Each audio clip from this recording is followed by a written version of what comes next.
Hello friends, आज से हम एक नया चैप्टर नंबर 8 क्वाड्रिलेटरल्स स्टार्ट कर रहे हैं। तो इस चैप्टर में, इस वीडियो में हम सबसे पहले इसके कंसेप्ट और इंट्रोडक्टरी पार्ट करेंगे। नेक्स्ट वीडियो से हम इसकी एक्सरसाइज सॉल्व करेंगे। तो व्हाट इज़ क्वाड्रिलेटरल? क्वाड्रिलेटरल क्या होता है? क्वाड्रिलेटरल एक क्लोज शेप फिगर होता है जिसमें 4 साइड्स होती हैं। क्या होती है? 4 साइड्स होती है, जैसे ABCD। ये क्वाड्रिलेटरल है। इसमें 4 साइड्स कौन सी हो गई? AB, BC, CD and DA। ये 4 साइड्स है। 4 वर्टिसेस यानी कि ये A वर्टिसेस है, ये B वर्टेक्स है, ये C है और ये D। ये 4 वर्टिसेस होते हैं एंड 4 एंगल्स। 4 एंगल्स कौन से हैं? Angle A, angle B, angle C and angle D। तो क्वाड्रिलेटरल क्या होता है? एक क्लोज्ड शेप फिगर होता है जिसमें 4 साइड्स होती है, 4 एंगल्स होते हैं एंड 4 वर्टिसेस होती है। और क्वाड्रिलेटरल के चारों एंगल का सम क्या होता है? 360 डिग्री। कैसे लिख सकते हैं? Angle A plus angle B plus angle C plus angle D क्या होता है? 360 डिग्री। किसी भी क्वाड्रिलेटरल के चारों एंगल का सम, 4 एंगल्स का सम क्या होता है? 360 डिग्री। ओके, नेक्स्ट अब टाइप्स ऑफ क्वाड्रिलेटरल। क्वाड्रिलेटरल्स के कितने टाइप्स होते हैं? सबसे पहले पैरेललोग्राम। पैरेललोग्राम क्या होता है? ये एक ऐसा क्वाड्रिलेटरल होता है जिसमें बोथ पेयर, दोनों 2 पेयर होते हैं, वो अपोजिट पेयर होते हैं, जो वो पैरेलल भी होते हैं और साथ में क्या होते हैं? इक्वल भी होते हैं। जैसे कि ये ABCD, ये क्या है? एक क्वाड्रिलेटरल है। तो इसके जो अपोजिट पेयर होंगे, जैसे कि AB एंड CD, ये दोनों पैरेलल होंगे और ये दोनों इक्वल होंगे। साथ में एक ये पेयर है AD एंड BC, तो ये दोनों इक्वल होंगे और ये दोनों क्या होंगे? पैरेलल होंगे। तो both pair of opposite side क्या होंगे? पैरेलल भी होंगे और साथ में इक्वल भी होंगे, तो वो क्या होगा? पैरेललोग्राम होता। और पैरेललोग्राम की एक प्रॉपर्टी क्या है कि जो इसके डायगोनल्स है ना, वो एक दूसरे को बाइसेक्ट करते हैं। जैसे ये डायगोनल हो गए AC एंड BD, ये पैरेललोग्राम के क्या हो गए? डायगोनल्स हो गए। तो ये बाइसेक्ट करते हैं, यानी कि ये इस पॉइंट पे ये एक दूसरे को इक्वली डिवाइड करते हैं। ओके, तो जो O पॉइंट है ना, इस पॉइंट पे दोनों डायगोनल्स बाइसेक्ट कर रहे हैं। तो OD इज इक्वल्स टू क्या हो जाएगा? OB and OA is equals to OC। And third property क्या है? Sum of adjacent angles is 180 degree. तो एडजेसेंट एंगल क्या होते हैं? ये एंगल A, एंगल B, जो पड़ोस के एंगल, इन सिंपल लैंग्वेज, जो पड़ोस के एंगल होते हैं उनको एडजेसेंट एंगल होते हैं। तो पैरेललोग्राम के एडजेसेंट एंगल का सम होता है 180 डिग्री। तो इसमें कैसे होगा? Angle A plus angle B 180 degree हो जाएगा। सिमिलरली B और C भी एडजेसेंट है, तो angle B plus angle C, इनका सम भी 180 डिग्री हो जाएगा। सिमिलरली D और A भी क्या है? एडजेसेंट एंगल है, तो यहाँ पे लिख देंगे angle A plus angle D भी 180 डिग्री हो जाएगा। एंड D और C भी क्या है? एडजेसेंट है, तो angle C plus angle D ये भी 180 डिग्री हो जाएगा। तो सम ऑफ एडजेसेंट एंगल क्या होगा? 180 डिग्री। साथ में जो अपोजिट एंगल्स होते हैं ना, वो इक्वल होते हैं, यानी कि एंगल A एंगल C के इक्वल होगा and angle B angle D के इक्वल होगा। तो angle A is equals to क्या हो जाएगा? Angle C and angle B is equals to angle D। तो कौन सी प्रॉपर्टीज़ पढ़ ली है? पैरेललोग्राम में जो अपोजिट पेयर होता है साइड्स का, वो इक्वल होते हैं, पैरेलल होते हैं। सेकंड चीज़, डायगोनल्स एक दूसरे को बाइसेक्ट करते हैं। थर्ड चीज़, सम ऑफ एडजेसेंट एंगल्स क्या होता है? 180 डिग्री होती है। फोर्थ क्या है? फोर्थ पॉइंट है कि अपोजिट एंगल्स इक्वल होते हैं। ओके, तो ये 4 पॉइंट्स पैरेललोग्राम में ध्यान रखने हैं। Next, square. स्क्वायर क्या होता है? तो ये एक स्क्वायर है ABCD, ABC and D। Square की जो चारों साइड्स होती हैं वो क्या होती है? इक्वल होती है। चारों साइड्स इक्वल होती है, यानी कि AB अगर A है तो BC भी A, CD भी A एंड AD भी A, चारों साइड्स इक्वल होती है। जो चारों एंगल्स होते हैं ना, वो 90 डिग्री के होते हैं। कितने के होते हैं? 90 डिग्री के। ऑल साइड्स इक्वल होती है, ऑल एंगल्स भी इक्वल होते हैं, वो क्या होते हैं? राइट एंगल्स, यानी कि 90 डिग्री के होते हैं। और जो डायगोनल्स होते हैं ना स्क्वायर में, वो परपेंडिकुलरली बाइसेक्ट करते हैं, मतलब वो 90 डिग्री का एंगल बनाते हैं। क्या? 90 डिग्री का एंगल बनाते हैं और बाइसेक्ट करते हैं। Okay,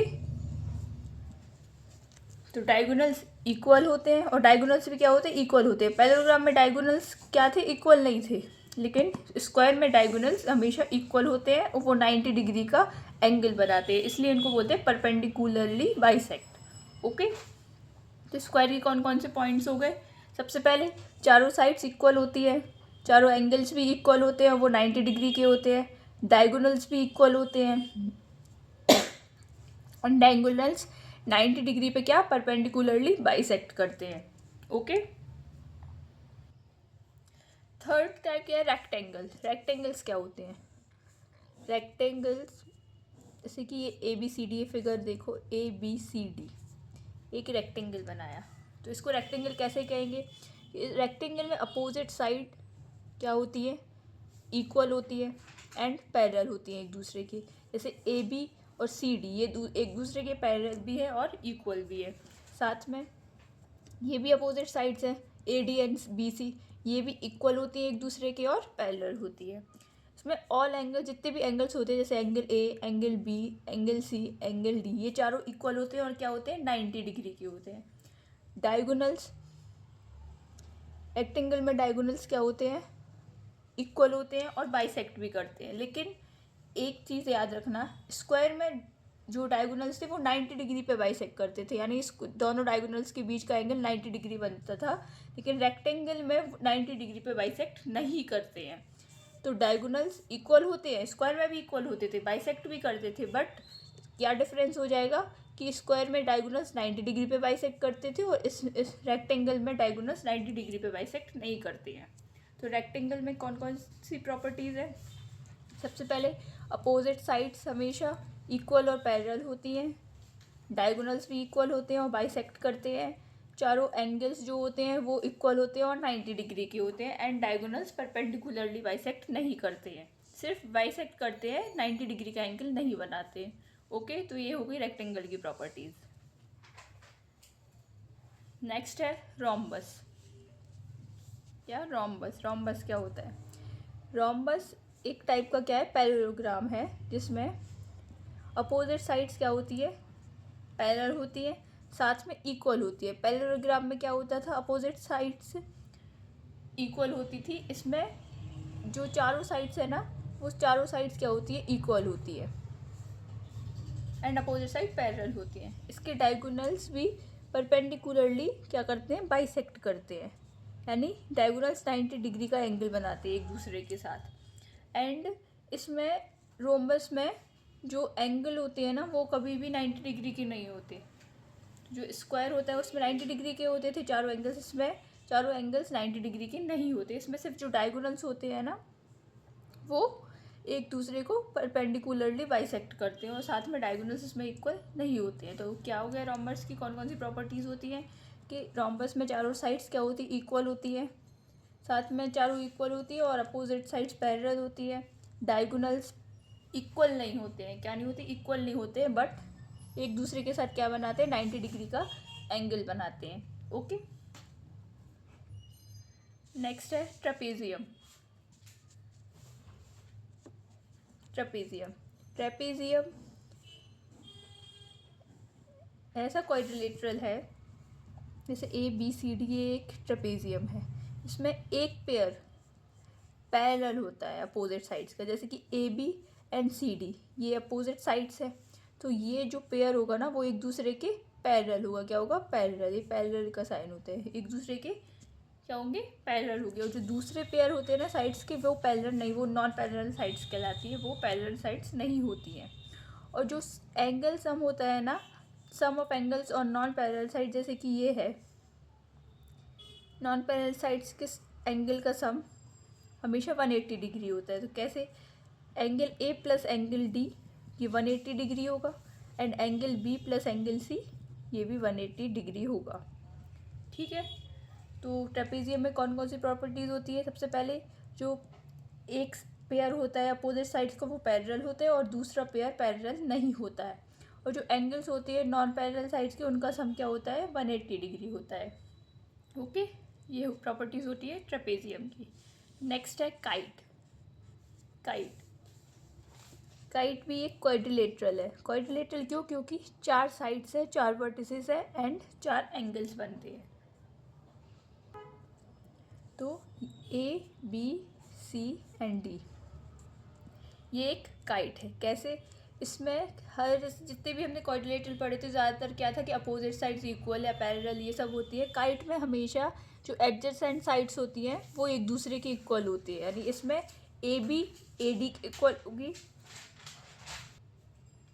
A B A D के इक्वल होगी and B C C D के इक्वल होगी। A B is equals to A D and B C is equals to C D. क्या? एडजेसेंट साइड्स इक्वल होती है।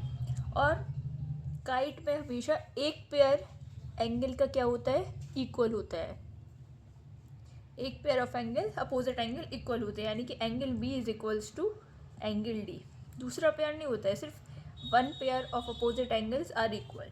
और डायगोनल्स जो होते हैं ना काइट के, वो 90 डिग्री पे एक दूसरे को कट करते हैं। 90 डिग्री पे डायगोनल्स इक्वल नहीं होते, ना ही इक्वली बाइसेक्ट करते हैं, सिर्फ 90 डिग्री पे एक दूसरे को कट करते हैं, 90 डिग्री एंगल बनाते हैं एक दूसरे के साथ। तो काइट की कौन कौन सी प्रॉपर्टीज़ हो गई?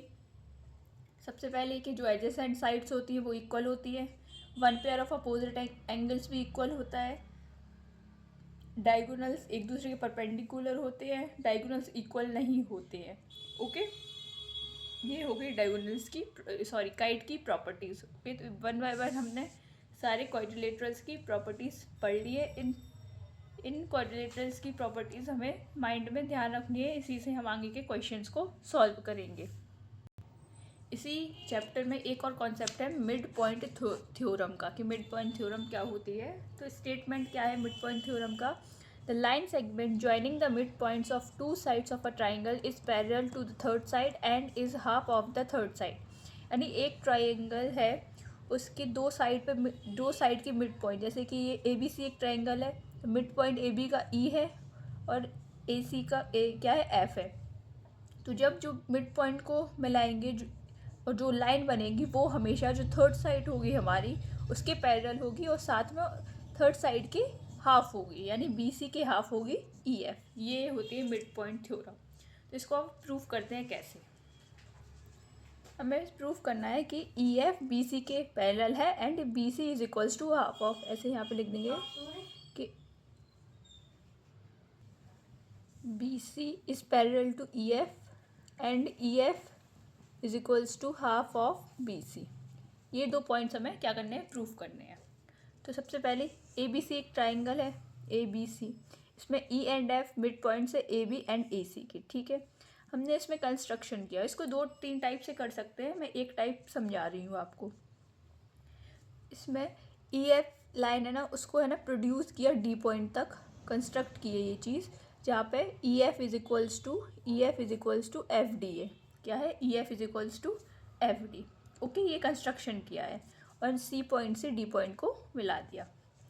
तो अब triangle A E F and triangle C D F, इन दोनों ट्राइंगल्स को देखेंगे कौन कौन से? A E F and C D F. तो दोनों ट्राइंगल्स में हमें क्या क्या चीज़ दिख रही है? E F is equals to F D, ये हमने कंस्ट्रक्ट किया था, E F is equals to F D construct किया। सेकेंड थिंग क्या है? जो एंगल ए एफ ई है, A F E is equals to angle D F C, यानी ए एफ ई और सी एफ डी दोनों वर्टिकली अपोजिट है। देखो फिगर दिख रहा है, वर्टिकली अपोजिट है एक दूसरे के। तो सेकंड पॉइंट ये हो गया कि A F E is equals to angle C F D, vertically opposite angle. Third thing हमें क्या दिख रही है? एफ है, ये मिड पॉइंट है पूरी ए सी लाइन का, तो A F is equals to क्या हो जाएगा? A F is equals to F C हो जाएगा। तो A F is equals to C F, क्योंकि एफ मिड पॉइंट है। तो by side angle side property से हमें A E F triangle congruent हो गया किसके? ट्राइंगल सी डी एफ के, यानी ये दोनों ट्राइंगल एक दूसरे के कॉन्ग्रुएंट प्रूफ हो गए। अब जब कॉन्ग्रुएंट प्रूफ हो गए तो हम ऐसा लिख सकते हैं कि जो सी डी है वो ए ई के इक्वल हो जाएगी। किससे? सी पी सी टी से। सी पी सी टी से हम लिख सकते हैं कि C D is equals to A E and angle E A F, यानी this angle is equals to this angle. ये दोनों चीज़ हम क्या लिख सकते हैं? सी पी सी टी से लिख सकते हैं। तो हम यहाँ पे लिख देंगे angle E A F is equals to angle D C F by C P C T and D C is equals to A E A B C P C T से। ठीक है, अब हम देखेंगे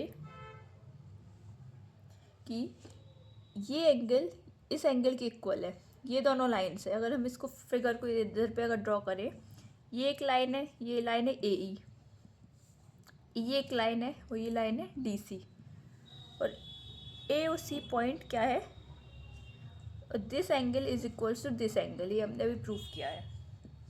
अगर हमने ये एक प्रॉपर्टी पढ़ी थी, जब भी अल्टरनेट एंगल्स इक्वल होते हैं तो जो लाइंस होती हैं वो क्या होती हैं, पैरेलल होती हैं, या फिर जब भी दो पैरेलल लाइंस होती हैं उनको एक ट्रांसवर्सल लाइन कट करती है तो अल्टरनेट एंगल्स इक्वल होती है। तो ये दोनों इन दोनों लाइंस के लिए अल्टरनेट एंगल्स हो गए, मतलब A E parallel to D C है, तो हम ऐसे लिख सकते हैं यहाँ पे A E is parallel to D C. Okay, क्योंकि अल्टरनेट एंगल्स यहाँ से हमने प्रूव कर दिया इक्वल है। ठीक है,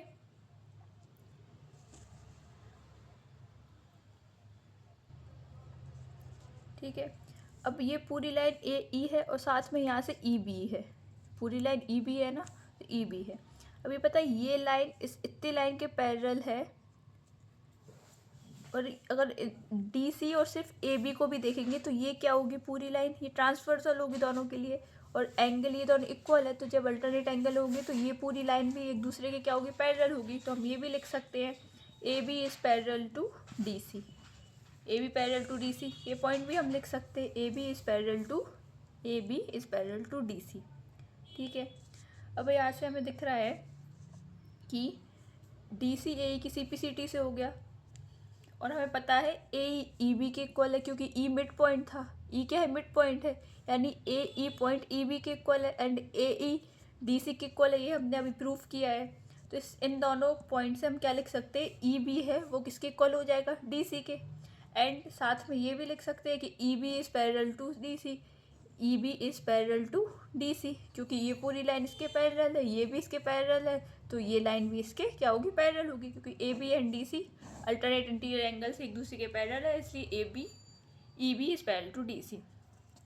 अब ये दोनों एक दूसरे के इक्वल भी हो गए, अपोजिट एंड पैरेलल भी हो गए। जब इक्वल एंड अपोजिट होते, इक्वल अपोजिट साइड्स इक्वल होती है और एक दूसरे के पैरेलल होती है, तो वो क्या बनता है, एक पैरेललोग्राम बनता है। तो इसे हम ये लिख सकते हैं कि ये पूरा ई बी सी डी एक पैरेललोग्राम बन गया। ठीक है, और हमें पता है B C is equals to D हो जाएगा, क्योंकि अपोजिट साइड्स इक्वल होती है। जब ये पूरा पैरेललोग्राम है तो बी सी किसके इक्वल हो जाएगा, डी के, तो हम यहाँ पे लिख सकते हैं B C is equals to D, and यहाँ पे एफ है। अब ये भी पता है हमें कि E F is equals to F D है, तो डी ई को हम E F plus F D लिख सकते हैं, तो B C is equals to D को E F plus F D, और D E F and F D एक दूसरे के क्या इक्वल है, क्या है, इक्वल है। तो हम ऐसे लिख सकते हैं B C is equals to E F की जगह E F plus F D की जगह भी ई एफ, क्योंकि दोनों एक दूसरे के इक्वल है। तो B C is equals to 2 times of E F, तो ई एफ यहाँ से क्या आ गया, half of B C, half of B C. तो हमने प्रूफ कर दिया कि E F half of B C है। ओके, तो हमें यही तो प्रूफ करना था, E F is equals to half of B C. अब ये पैरेललोग्राम है तो बी सी डी के पैरेलल भी होगा, तो बी सी इसके भी पैरेलल होगा ई एफ के, क्योंकि ये मिड पॉइंट है इसका, क्योंकि दोनों एक दूसरे के इक्वल है। तो ये भी हो गया B C is parallel to, यहाँ पे लिख देंगे B C is parallel to E F. तो मैं यही प्रूफ करना था कि बी सी ई एफ के पैरेलल है and E F half of B C है। तो ये है मिड पॉइंट थ्योरम।